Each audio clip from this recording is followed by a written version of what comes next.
Sorry about that. Little technical difficulties right about now. Can you hear me? Am I live? Is it live? Cool. Yeah. I'm good. We're good. Yo, this is the OT99 Banter Room where opinions are shared and smoke gets served. I have to do that intro again because my mic was muted. Teething issues. Live episode 2. And I'm joined today by the familiar face of NK. You may know him as that guy on X that's causing havoc on social media. I know him as that guy again on social media and in my DMs causing havoc. And then we've got Ed Wheezy join the pod, live episode 2. You get me? We're gonna chop it up. Manchester United versus Arsenal, the preview. And I didn't even mean to rhyme that, but guys, welcome to the show, man. Welcome to the live. Look, it's a new setup, man. What are you thinking? Are we live, innit? We're live, bro. Look, we're live. You get me? We got all the, like I said, this is early days. I still need to do up the background, get that all popping. You get me? So people know that the badge is real. They can see that I support the team. You get me? Yeah. I see Ed out there doing a little bit of a slow-mo matrix glitch thing here and there. You get me? But we're still in the room. We're still good. My thing's mad slow. Yeah, it's moving mad slow, but we'll manage though. We can hear you pretty fine. You get me? And it's not too much of a delay. You get me? Should I leave and come back in? Yeah, maybe you can try. Maybe you can try leave and come back in. See if you can get your fiber optic sorted. But look, NK man, look, Manchester United, bro. We go. Football's back. Manchester United is at home, and what better way to kick off our season? You get me? Because the game is playing today. Liverpool, you get me? On Bournemouth is today. That's going to be interesting to see how that game unfolds. But obviously, I'm going with a Liverpool win. But for Manchester United, we play. You get me? And that's on Sunday, 4:30 p.m. where Manchester United is at home, UK time, by the way. Look, I guess the first question I want to ask, man. Has Ed left? Are you still there? You frozen? Yeah, I think he's frozen, yeah. All right, when he comes back, I'll add him when he's sorted. The first thing I'll ask, bro, is, look, what's your thoughts, man? What's your thoughts on having Arsenal, man? First game, first match week 1. What's your thoughts on that, bro? I think if you want to play Arsenal, maybe you want to play them on the opening day of the season. You know, nobody really know what kind of like form you come into. There's no form anyway because it's the first game, isn't it? The fans are going to be up for it, you know. So it's an exciting time, you know. It's an exciting time. I think we had a good preseason. Well, depending on how you look at it, anyways. So, I mean, it's a big game. It's a big game, first game of the week. You're just hoping like the excitement of the fans getting behind the team. We take advantage of that. Of course. Look, like you were saying on the preseason, look, Manchester United had a decent preseason. I would say, obviously, we didn't catch any L's. But obviously, there's games, you know, where we were looking at us thinking, yeah, we showed some glimpses of positive football. But then again, also the mistakes crept in. Do you know what I mean? In terms of how we're playing up from the back, doing the long balls, not turning up for the full 90 minutes. Tactical sort of clarity is not fully there amongst the fan base fully. But overall, I feel like the team came back strong, fit. They had a decent preseason. We haven't been able to say that in quite some time. So I'm glad that we're able to be like, you know what? We've had a preseason and going into this game. But what's your thoughts in terms of the lineup, man? Well, the lineup. Who are you thinking makes that lineup, bro? Honestly, I don't know. I think there's some players that you know they're definitely gonna start. Yeah. But the question is, where are they gonna play? that is what, because I don't think the manager know what his first 11 is. Yeah. I really don't know what it is. So, for example, Bruno, I'm not sure where he's gonna play Bruno. Whether he's gonna play him as a number 10 or in center midfield. Yeah. Because depending on where he plays, someone don't play. Ahmad, I don't know where he's going to play Ahmad. Yeah. I'm not sure because notoriously when we have played the big teams, he's never played none of his wingers as wing backs. Yeah. So I don't know how brave he's feeling because of the opening game. So again, I don't know what it is too, and I have this suspicion that he prefer Maguire to Delay as his starting centre backs too. And then on the left hand side too, you don't know whether it's going to be Luke Shaw or Heaven. So there's just so many questions that are unanswered. But if I have to predict it, I think Dalot is going to start at right wing back. Yeah. I think he will go with Leniero, Maguire, and Delay on the left hand side. So I don't think Heaven or Luke Shaw are going to start. I think he's going to go with those two guys out there too. In midfield, I think it's going to be Casemiro and Bruno. Yeah. In there, and then the attack will be Ahmad, Cunha, and Bruno Mbeumo to start from the bench. What? And Mbeumo to start from the bench? Yeah, I think so. I think him wanting to play Dalot will kind of like give him that excuse to say that Mbeumo is not 100% match fit to start the game. Because if you look at him at preseason, I think after like 30 minutes or so, he kind of like gassed out a little bit. Yeah, he's yet to play 90 minutes. So I think he might use that as an excuse not to start Mbeumo on this game too. Because Ahmad needs to start. Ahmad needs to start. So the question is, where is he going to play? I don't know whether the manager is ready to play him as a right wing back against some of the big teams. I don't know if he's ready for that just yet. Bro, like this guy Ahmad, he played every single game or most games anyway from right wing back. So how is he now? No, in preseason, yes. Yeah. But we're talking about in the league. You know, if since Amran came here, and you can go check the records. Yeah. Ahmad have never played in the big teams, in the big games, like your Liverpools, your Cities, your Arsenals. He's always gone with a safe wing backs. It's never been Ahmad there. It's never been Ahmad there. Maybe during the game, depending on how the result is going, he end up there, but he has never started with Ahmad as a right wing back in those big games. It's interesting because I didn't really deep the whole big game thing, like your top six. I was more focused on like Ahmad. I was more focused thinking that Ahmad was playing as a number 10 only because like we just didn't have enough cover in terms of that number 10 position. Do you know what I mean? And obviously Mount being injured, etc. And Ahmad obviously eventually then later on being injured. I just thought that it was a case of us not having enough squad depth and needing to have and not enough goals and needed to have Ahmad pushed up further in the attacking sense. But you know, from what I've been seeing, I just thought, that was coming to plan because Ahmad has been playing the whole preseason right wing back and not even been moved into the number 10 position against any of the Premier League teams. But I can't say any of those Premier League teams are obviously top 6. So it'll be interesting to see what he does with Ahmad. But for me, I wouldn't necessarily be changing it now after he's been playing the whole preseason in that position. Ed, what's your thoughts on that? In terms of what Ahmad playing right winger? Yeah.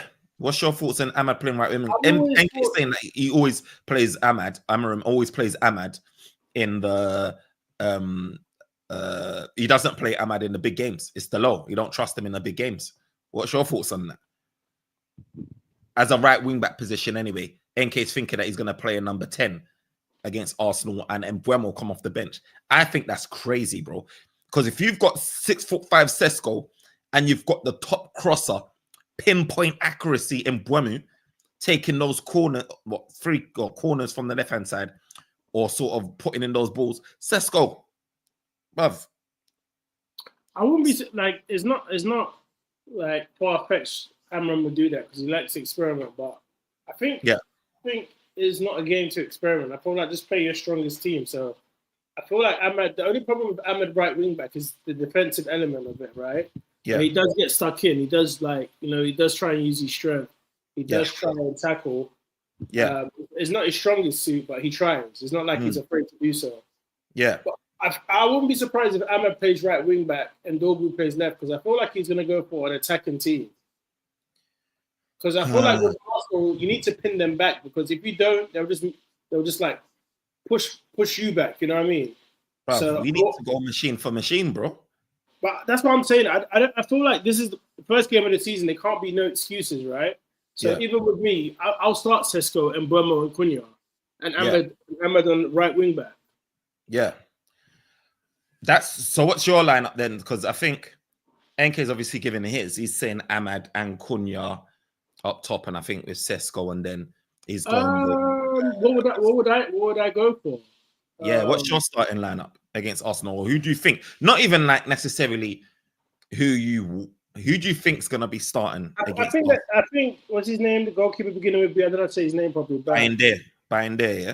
I don't really trust him that much, but it's because I know he's kind of like not fit, 100% fit. So he'll probably start and goal. Maybe the three centre backs will be, for me, it'll be Euro. I would go Euro, De Ligt, and maybe even Maguire. But I see where and Maguire.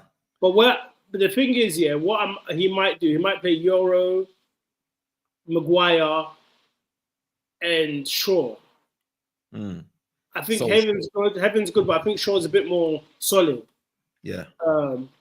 But I wouldn't be surprised if he plays Heaven just for the pace, isn't it? And he's in mid. I think he's going to be Bruno in it, and it depends who he pairs with him. I feel like naturally he might go for Casemiro because of experience, but with Arsenal, because they've got that new what's his name? They've got Rice and they've got what's their new centre midfielder called? Zubimendi. And he's a class player, so he might go with Ugarte just for the energy. Yeah. The difference is, like, so far in preseason, anytime Bruno has played CM, it's always with Casemiro. Yeah.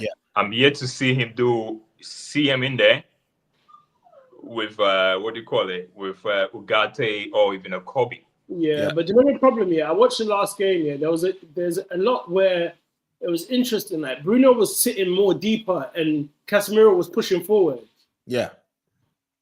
And I don't think they can afford to do that. So it'll probably be that setup. But if it was me, I'll go Ugarte and Bruno, and I'll play Dogu left wing back, Ahmad right wing back. Then the front three would have to be Sesko, Cunha, and then Burma. Because if you're gonna start the season, I'd rather go out on my shield. Like, okay, I'm gonna throw my best team. Like 100%. You need to know who your manager is, mate. Bro, I don't know what NK is trying to bench Mbeumo, you know. Mbeumo.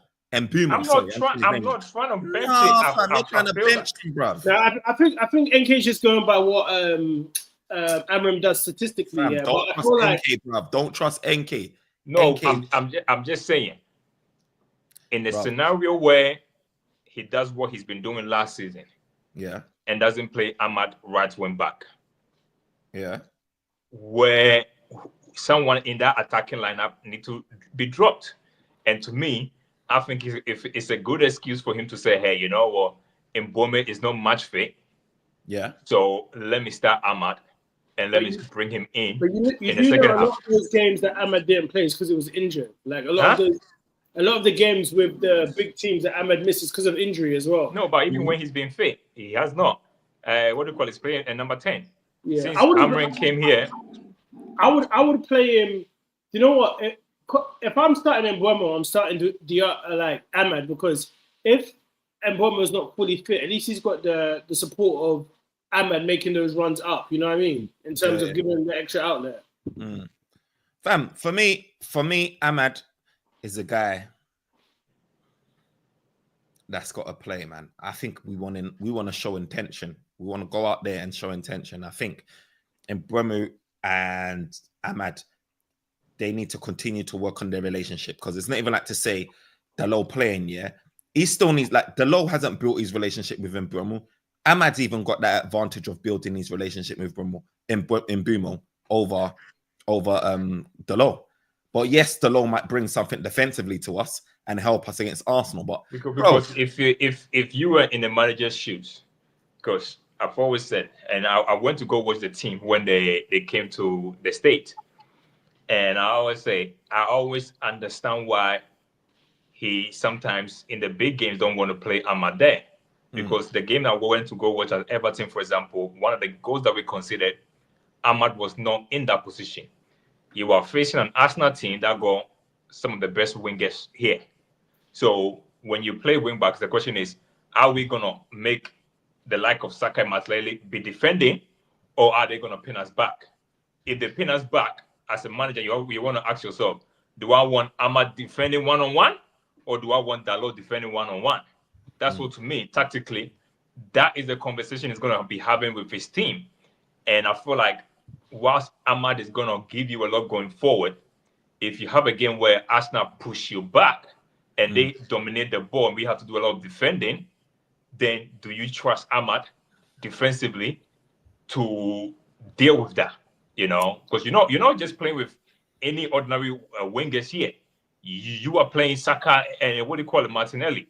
So I will understand if he played Dalot there. It's what he knows. Like I said to you, if he go with Ahmad there, I would say kudos to him, man. He's being very adventurous here, but I don't see that. But we'll see.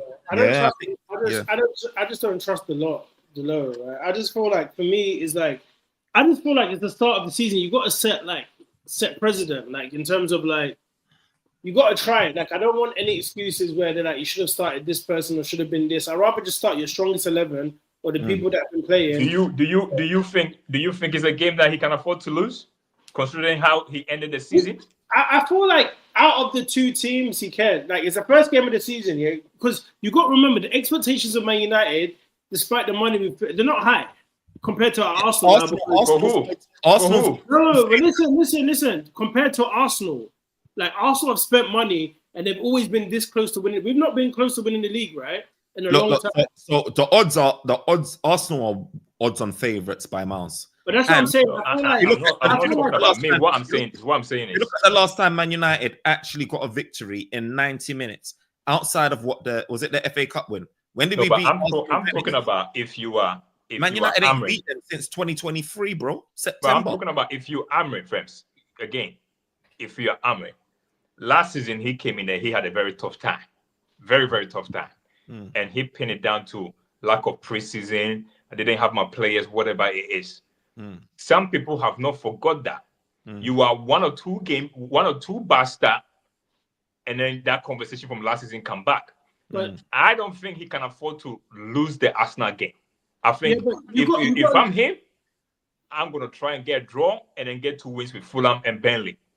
You do not want to go to the Fulham game with a loss. Then that game become a must-win game. Away from home, you go do anything, they can't attack you, you're in trouble. But every game should be a must-win game, whether you win or lose, right?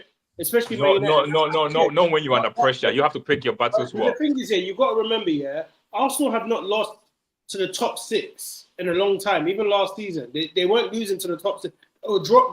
People outside the top 6. So Man United are not like favourites to even win. Especially now they've added a few more players. They've got a midfielder. The defense was always strong last season. But I'm saying, okay. So based on what you said, yeah, why should you go and attack a team that kind of like good record then? But the thing is, sometimes you just got to press them. Because if you've got a good record, you don't sit back at a team against Arsenal. Sometimes look. This is a prime example, right? And it's a different analogy. Uzek versus Dubois, right? Dubois is usually on the attack here. What did Uzek do? Uzek's usually on the back foot. What did he do that last fight? He put it on Dubois, and what happened? Dubois didn't know what to do. I'm saying if he have any chance of winning this game, he needs to stay in for 60 minutes. No, but if you're and another analogy, bringing it back to the football, if you're looking at the whole PSG game and Tottenham or PSG and Chelsea, I saw Chelsea put on there. I saw those two teams go on the front foot, pressing high intensity, and it was causing PSG mistakes. Like, it was causing them. I think with Arsenal, if we're going to play the same approach, right, and sit back, I think it can still be dangerous. Don't get me wrong, because at the end of the day, Manchester United in the transitions has always been a dangerous team. Obviously, last season we weren't potent because we just didn't have the quality up top.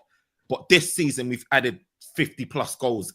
If you're taking into account that Mbeumo's going to get 20 goals a season again, and Cunha's going to match it with his 15, and then you've got Sesko with his 13, 14, or whatever he scored 15. Like, if you're taking into account they're going to do that, bro, on a counter, we'll look dangerous anyway. So whatever approach we're taking, and I do feel like Manchester United is probably going to go with a counter-attacking sense, because look, we've got pace up top now. We've got Mbeumo, Sesko, bro, for a tall lad, he can blow. I think he clocked one of the fastest sprints in the Bundesliga. RB Leipzig as well. He was doing, I think he clocked like almost 20 miles an hour or something around that range. Do you understand that? The thing, like, sometimes you just are you calculating his top speed now that he's gonna wear the Man United shirt? Because that weigh a lot. That weigh a lot. Bro, it weighs a lot, bro. And do you know what? Him and Openda was up there in terms of transition goals. Like, I think they probably got like 6. I feel like we're thinking, okay, we're looking at like this, right? Cool. Man United versus Arsenal. We're thinking about the Man United of old, right? Last season, we didn't have the attackers that we have this time to actually pull it on Arsenal. We could actually pin Arsenal back if we really wanted to. Like, just run it there. How many games, have you watched Man United in the first 15, 20 minutes, looking at us playing good football, thinking, bro, like, the ball should have ended in the net. The ball should have ended up in the net. But Manchester United, somehow, some way, will flop those chances. The opposition team scores, and then it's just catch up from there. Look, we need to be putting teams to the sword. And if anything, Sesko is going to be a huge part to play in this. I don't know. What's your thoughts on can he carry the weight of this badge? Because we went from Rasmus Højlund, who was a young striker, still a young striker, had a decent first season, even though the pressure was on him. The second season, things crumbled. Change in management, whatever, it crumbled. People are comparing him in a way, similarities to that situation with Sesko, but also then to counter that, they're saying that Sesko's a better footballer, and he's got a lot more experience at that higher level than Rasmus Højlund. What's your thoughts on this whole Sesko thing, whether he can hold that badge? And equally as well, throughout the whole season, we're going to be talking about Gyökeres versus Sesko. Like, what's your views on that? And do you feel like Sesko can actually be that guy like how Isaac was? Do you know what I mean? And turn out like that, or do you think it's a project and we're not going to see the best of him? So let me know, man. What do you think, NK? Look, I've always said like our team is very hard. It's a very hard team for attackers to play inside. You know, whatever reputation that they had inside, they had when they come here, is going to be different for them. You know, because naturally we don't create a lot of chances. You know, you in a whole game, you're going to get maybe 1 or 2 when you need to bury it. If you don't bury it, it's going to be a very long season for you. That's what it is. Sesko, I don't know too much about his game. I really don't know too much. If one of his strengths is playing the transition, then he's coming to the right team, because that's what we are. We are a counter-attacking team. My only issue is that the Premiership, they learn quick. If they find out that that's my United's strength, what you're going to tend to do is that team are going to start not giving us space in behind anymore. You know, and once that happens, what other skill sets can he use? You know, but we had a young striker. Personally, I wouldn't want us to go get another young striker. But the good thing about him is that he got Cunha and Mbeumo coming inside. They are 2 experienced players. They are from the Premiership. So naturally, we should be looking at those 2 for goals. You know, but good luck to him, though. I hope they ease him in easily and they don't put too much pressure on him. If I'm the manager, I mean, I wouldn't start him out in the first probably like 3 or 4 games. I will not start him in the first 3 or 5 games. I will not start him. Oh, you're bonkers, bro. Nah, fam. Nah. Not when we make that outlay. Bro, why are we the only team, that just wants to ease in all of these players' pools. Like we just want to take our time. How old is a kid? He's a young I striker. know, but he's experienced, bro. He's not like in a way. This is why my argument. This is why I set the context here, because for me, yeah, Sesko's not a new kid on the block. He's not a guy that is not known to the top level. Like he's been doing this for his country. He's been doing this at top level Champions League. He's been doing this for his club. Like, not to say that he's been prolific in front of goal, but this is a guy that's experienced. Yes, he's coming to Manchester United. It's a heavy shirt. But I don't see why it's a reason why one of your marquee signings should be missing. I'm not saying in 5 games. I'm not saying you don't start him. I'm saying in the first 5 games, because one, he's not used to the intensity of this league yet. So rather than putting him straight away, and I don't know his confidence level. Sometimes 1 or 2 bad games can affect your confidence level. I'm saying ease him in. First game, bring him in on 30 minutes to go. Let him have a feel with the intensity. Second game too, same thing too. Let him try and see if we can have an impact. Then he will get an idea. I never like when players come inside like that. You throw him in there, 1 or 2 bad games there, and then straight away it started to affect them. You know how social media do too. They started to talk about his bad, so. I'm saying ease him in. You go Cunha and you go Mbome, who are Premiership experience anyway. I think they can carry you for 5 games. If you cannot, for 5 games, I say ease him in for 5 games. And after that, I looked at our game, yeah. Was it the Fiorentina one? It wasn't the Fiorentina one. What was the game before Fiorentina? And I can't remember the preseason game where it was where Mbeumo and Cunha, like they were playing in the same team as, and that's the Everton one. Was it the Everton one? And yeah, we were playing good. That was the first Mbeumo game that he started. Bro, we looked like we were missing that focal point. Yes, Cunha got him behind the goal and he had an attempt and it went wide, but I just feel like we were doing too much tick-a-taka type football. I want Man United, yeah, to have a focal point up front, someone that can just get in the end of that ball and make a decision to shoot. Which game? I mean, I know that the manager said the same thing too after the Fiorentina game too, and I said, what game was he watching? Because I disagree with his analysis. Because I don't think that was the case. You always disagree with everyone, brother, about Man City. Well, he said it himself. He said last season before he went into games, he was already worried before he went into the games. Yeah, he used to sit there in press conference tell us that he was going to win the game. So why should I believe anything that he says, bruv? Because you just back your manager, bro. Back this new regime, bro. Look, bruv. See, let me get to this comment quickly because yeah. So obviously we heard the news. You get me? It's Ornstein came, dropped the bomber. He said that Manchester United, in other words, paraphrasing here, but he basically said, the deal was too expensive as it stands right about now. But it doesn't seem like Manchester United, this is my added bit, it doesn't seem like Manchester United is obviously giving up on Belieber. And it seems like someone, if we can't get now, which is looking like it's dead in the water, we're going to probably going back into the window next summer, or maybe even in Jan, I don't know, to try our luck and try and get him. And then obviously that leads on to, again, from Paul Anthony saying, who else should we sign in the midfield? So for me, my point of view on that is, look, I'm worried, man. I don't want Manchester United signing another midfielder because the type of football that we play, the midfielder that needs to partner. Like we went for Ugarte for a reason, right? We went for Ugarte because of his ball-winning capabilities. He's an engine. He's mobile. He's a dynamic. When you're looking at the partner next to Bruno Fernandes, someone like Bruno Fernandes, who is someone that likes to drift and do his own thing, join attacking play. Sometimes he'll be the deepest. Like you just never know where he's going to be. I just feel like you need the dynamic midfielder next to him that can get about. Do you understand? And which is why we're linked with Belieber.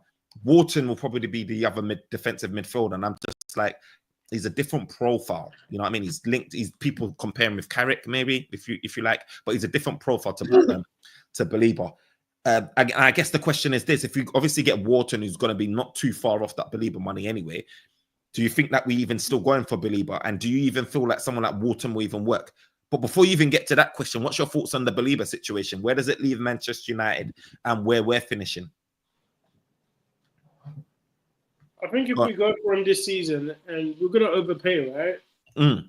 They're gonna tax us over 100 million. So, but the problem is if we wait to next season, there's gonna be a lot of teams. Like someone like a Liverpool they probably need reinforcements in midfield by next year.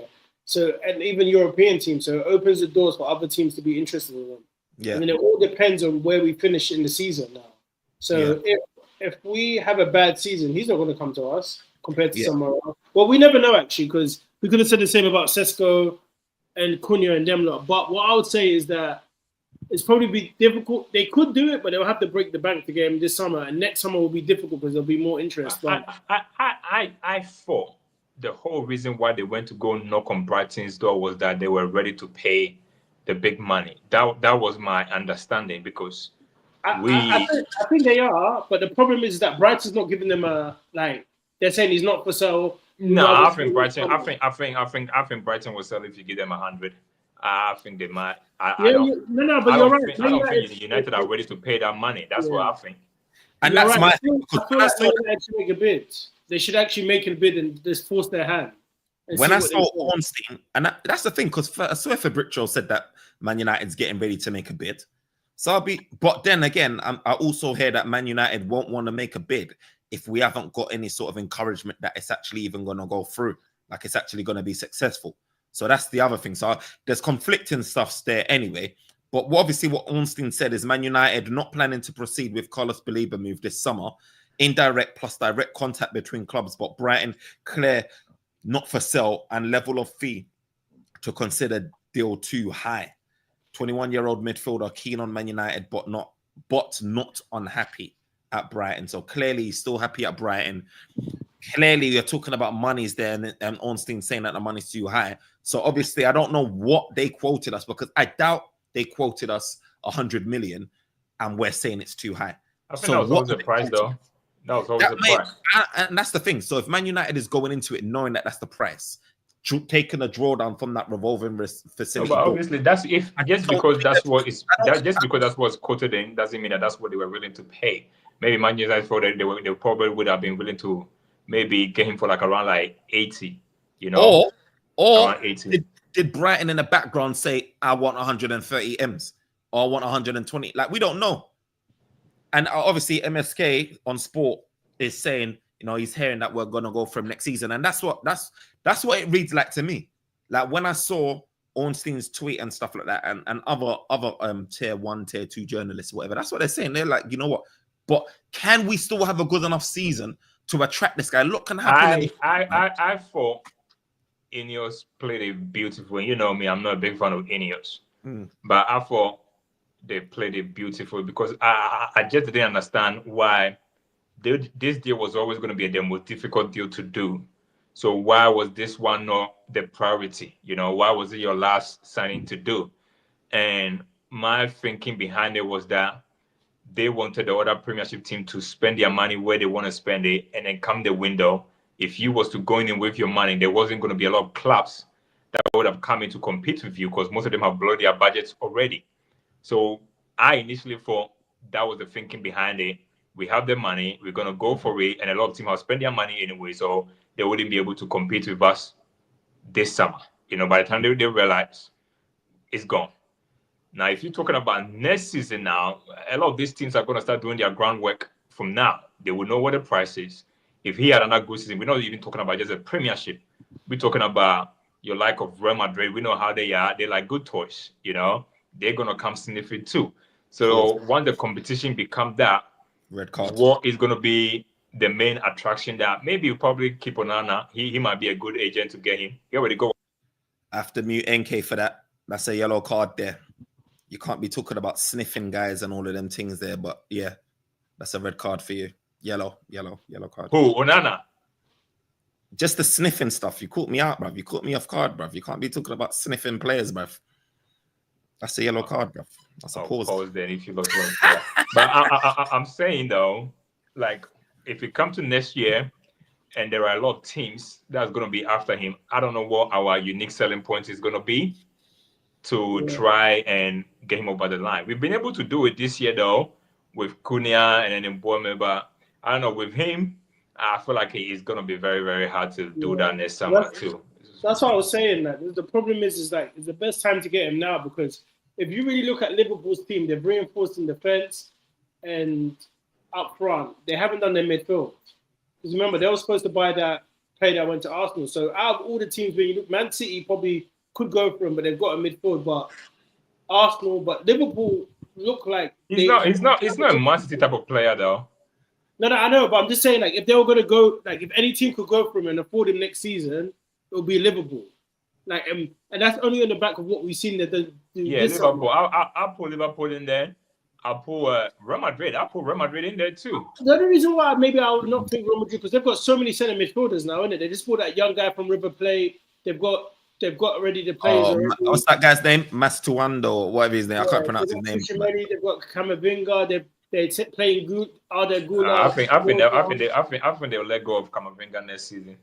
Camavinga over Tchouaméni, not Tchouaméni. Camavinga. Even one of them. One thing about Real Madrid is once they see a new toy, it's true. They know how to move players on just to get a new toy inside. It's one of the things that they do best. Yeah. It's true. Look at Rodrigo, man. Rodrigo's moving on. Not to say they saw something new. It's just look. But I just feel like if there's any best time to get him is now while like there's not that much interest. But the problem with that is also like I think Man United could get him, but they still want to offload the players that they haven't uploaded. You still got Anthony, Sancho, and a few other players that you want to get rid of. But I thought something was going on because they loaned out Collier, and I was like a bit surprised, like because even though he's not a starter, he's part of the club. He's part of the squad, isn't it? Yeah, but that indie tweet was saying, "Watch out!" I remember locking, and he was like, "I've got big news for you." Then I saw some Collier news being loaned out, and I thought, yes. But look, let's be honest. At the same time, anything is possible because if we said beginning of the window we're going to get Sesko, we'll probably be saying no because at that time Arsenal were interested in him, Newcastle were pushing for him. Like I didn't think we want to get him. To be honest, I didn't think we had even. Instead of beginning of the window, I will ask you why. Like there is a reason why at the beginning of the window. No Man United fan was saying Sesko. Let's be honest. Everybody was saying Osimhen. Everybody was saying what do you call it? Correct, because they knew that they scored a lot of goals. You know, Sesko he got 13 Bundesliga goals. Now everybody's trying to compare it to the Isak 1-2. But let's be honest, Isak didn't have a lot of goals before he came to Newcastle. That's what everybody keeps on saying. That's what everyone keeps saying. But look, you asked a question about Sesko. I would say this, right? I would start him. I know NK said that. For me, it's like, bro, you've been paid that much. You come with that energy that you could be the main striker. You wanted to come to the Premiership. You could have come last season, but you decided to stay an extra season because you wanted experience, right? It's either now it's like you got to swim now. Like we have to throw him in the deep end and see if he's made of it. There's no this. Man United have passed that time where we can allow players just to get comfortable or ease them in. Like they have to turn up. And the only way we know if he can turn up is if we start him. And I feel like the Arsenal game is the best game. He's going to be hungry. There's that. Wait, even you were starting against Arsenal. Of course. Mama, why are you buying a player to bench him for? Look, he hasn't even played with the team yet. Huh? MSK is saying, look, at the end of the day, he's agreeing in that sense where he's saying he's going to be serious money. So we are saying there's not much interest because other clubs know to get him. It's going to be serious money. Obviously, he's then saying we also need to get rid of players too, which is true. We do need to get rid of players Anthony, too. Sancho, Malacia, Garnacho. Look, what's happening with Malacia? Like Malacia's flatline. I've not heard. Obviously, that one I'm not too worried about. Like I'm thinking the big earners, like the Anthonys, they're on big money. You got Garnacho who's just causing mayhem. You've got Sancho that's on big money. You need to get them off the books. Those ones. Like Malacia is not a concern. But back to I'll start Sesko. I don't like for me. Like he's got to start, man. Like. I don't want no excuses. If he's willing to pay that fee and he wants to come to Man United, he wants to be our number one striker, show it then. 100%, man. I agree. I think we need to go all just get these guys. Forget about the. I would. Wait, what? You were starting tomorrow too, bro? I was starting, bro. So what will your front three be, bro? I'm hearing your point on. And Bremo, Cunha, and Sesko. And Bremo, Cunha. So how you want to go by? And then who'll be a midfield? Midfield, bro. For I me, said Bruno and Ugarte. That's what I said. for and me, then your wing backs will be who? Ahmed and Dogo. Bro, I'm going gung ho. I don't.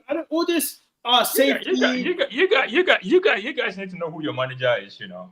Well, but the thing is, the question was who would we start? It's not who would he start. This is the starting lineup. Oh, because I'm going gung ho. I'm basing my prediction based on the manager. Necessarily, that's what I'm basing my prediction based on. Bro, do you know what? Yeah, people are not necessarily writing off the bookies. Yeah, have written off Man United, and to be honest, the odds and statistics and everything like that. Like I said, I think we've had like the last 6 games we haven't beaten them in open play. You understand? But people are kind of cautious. They like when it comes to Man United, you just never know with Man United, especially as the first game of the season. Both teams are going to want to like lay down the mark. Let's set the tone for the season. They've got big signings and everything like that. Like this is probably almost gonna feel like a cup match than it is a Premier League game because every team's gonna be on it. Even like your Sunderlands, like the newly promoted teams, they're gonna be wanting to set a mark. You get me? They spent over £100 million. Listen, when we don't know how the season is going and everyone's fit to play, right? Yeah. Even Amram said that Sesko is ready to go here. I'll play your strongest team. We don't know if you're going to have the chance to start this team. And they're better off blending. And even in Sesko, you've got to start people that are hungry, right? And he said he's going to probably be thinking me versus Gokaros. I hear it. Like, just that determination to be like, I'm going to score my debut. And where's the game at? Old Trafford, OT. I'm starting it. Just for the energy. Because look, when he came out, listen to the roars, like, you know what I mean? Like, I don't know. He's ready for it. Guys, remember to like, comment, and subscribe. Smash the like button. Share the video if you can. And look, let me know your thoughts as well. Look, this is a preview, Manchester United preview against Arsenal. Hopefully, we're going to be coming live and direct. Okay, but before we go, what's your prediction? That's what I was going to ask. So for me, NK, what's his views? Well, my prediction? Yeah. I keep on saying it's a game that he should not lose, but I think we're gonna lose it. I think Arsenal will win it 2-1. MSK again, Bruno, Ugarte, midfield, NK. I think Ed is right. We need to start Sesko. Look, we need to start Sesko, bro. Like, there's no... Look, Arsenal's going to be there starting Gyökeres, gunman Gyökeres. So I think we need to be starting Sesko. That whole thing that you said about the right back with Delo and Ahmad's defensive frailties, I get it. And I wouldn't be surprised, to be honest, if Delo started. If attack-wise... Honestly, if he starts Sesko tomorrow... I will question him. It's Sunday, right? Yeah, Sunday. I will really question him because that will literally be his plan A. Because to me, when you play against Arsenal, check the point MSK made, and I think it's true because a lot of us forget this. We play even when Man United is at their lowest, even when Manchester United is poor. If you look at last season, playing against Chelsea, games we should have won, playing against Tottenham in the league. And in the final, we should have won that if we had better attackers or even just a few more top guys. Like Manchester United, there's many games where you're looking at his teams thinking, look at City. You know what I mean? There's many games where you're thinking we're going to get bodied and it don't end up like that. And I think we don't really lose to Arsenal at Old Trafford a lot of the times. I don't remember the last time we did. But then you've got also another reason to play Sesko is his aerial threat. Do you know how high this guy can jump and what problem is in the air? Defensively as well. Defensively, even attacking wise, this is something different that Arsenal do. Like they're used to us playing this jittery stuff here. We need a mix up. We just need to for once just take it to a team. This is what I keep on talking about. Man United fans, and sometimes the way you guys got too much expectation. Wait, are you not a Man United fan? What this guy talking as if to say that you're. No, but I'm not talking about the front message. I kept on saying because you know.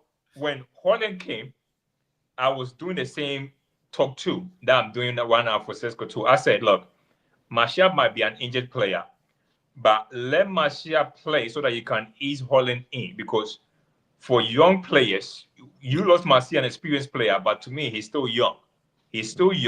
And we just had another young striker that failed. So to me, you want to ease him in. To me, it's important to ease him in. Don't throw him in there. Don't put that much pressure on him there. Like I said to you, the first game, you go Cunha and Mbeumo, who are experienced players who are used to the league. Bring him on when there are tired legs. It's the first game of the Premiership season. A lot of these teams are not fully fit anyway. You will want to bring him on later on. Give him 30 minutes when there are tired legs. Let him come there. Let him gain confidence. Let the fans literally be behind him based on the little runs that he's going to do. Don't put him in straight away for him to have a quiet game. And then you're going to be looking at, oh, why is it? I'm just saying, that was what I would do anyways. In the DMs, yeah, look, Freddie's saying, I would play Mbeumo up top, Ahmad 10, and the low right wing back. That said, that's what I said. If Casemiro and Maguire are playing because of the Arsenal threat from set pieces, then Sesko starting makes sense. But I also don't think you should be starting a striker based on defending corners. Look, it's attacking wise as well. Look, when you got in Mbeumo, a guy, yeah, that, what was his stat again? Because I can't remember, but I know he was up there. One of the top players in terms of guys that are delivering crosses. And when you look at the accuracy of his crosses, yeah, this guy was nail on 4 out of how many crosses that he did in our last game, bro. It was landed on the man. You know the one where it hit Euro when Euro and Fiorentina and David De Gea made that point blank save. There was 2 crosses for Euro, I think, in that game. There was 4 crosses from Mbeumo in total, yeah, and it was on point in the danger zone. You need Sesko at the end of those. It's not necessarily only for defending, but I'm saying Sesko for defending because look, you're dealing with Arsenal, the set piece specialists.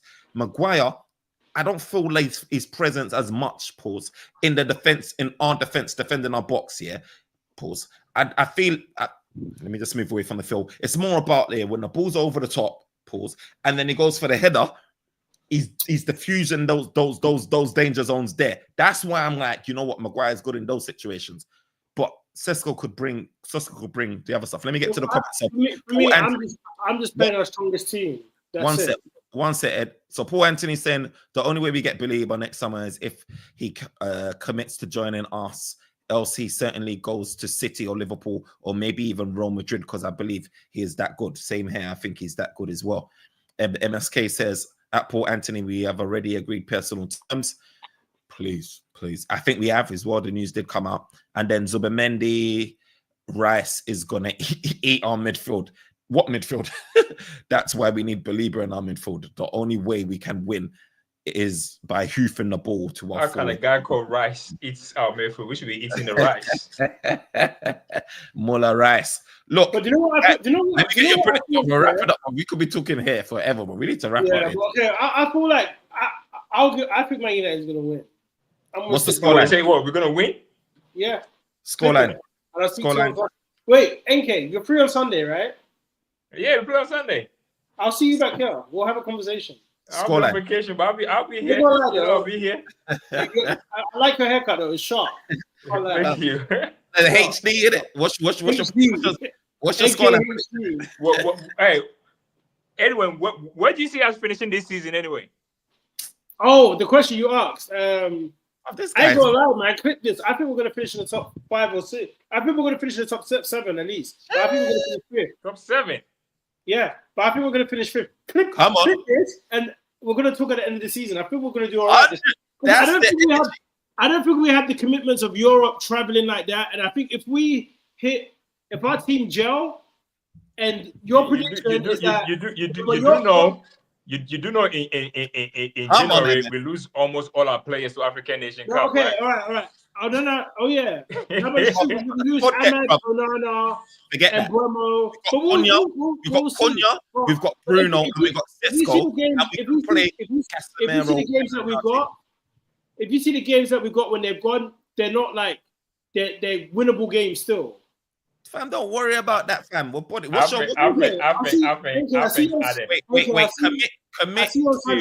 Commit to your prediction, Ed. What's your scoreline? What's your scoreline for Sunday? I won't give a scoreline, but I think we're gonna win by at least a goal or 2. I think we're gonna win. Okay, NK. What's your predictions for the season and what's your scoreline as well? And don't be off. Scoreline. I'm going for a 1-1 draw. Okay. I'm going for a 1-1 draw. Prediction for the season. I'm going to get stuck before December. This guy is such a what kind of before the game is a ball has been kicked. This guy is just on smoke, bro. I'm telling you, man. I know. But NK, bro, are you gonna come back on Sunday? Yeah. Trust me, I'm on vacation, but I'll be here. Okay, we'll talk. NK's definitely got an Arsenal badge underneath that shirt, bro. But yo, look, for me, I'm thinking Man United. I think it's gonna be 2-2. I think there's gonna be a lot of goals in the game. Well, I went 1-1. He went 2-2, a draw 2. Yeah, Edward 1-1. I'm saying 2-2, bro, because I feel like we're gonna get. I said 1-1. Edward said we're winning. I said we're winning. Oh, did you? What did you? What score? Oh, yeah, you said. I said we'll lose by one. We'll win by 1 or 2 goals. I think we're gonna win. Yeah, bro. I want that. I want to have that same vibe. It's just when I'm looking at I'm being nice too. I'm being nice by saying 1-1 draw. Top 4 finishes my prediction. MSK says top 4 is my prediction. Chelsea, too many player manager. Don't know what to do. Liverpool gonna be tricky. Now we find out how good Slot. What's your season prediction, Fems? Hear me? Yeah, mine. Bro. For me, I think Manchester United is finishing. They have a striker.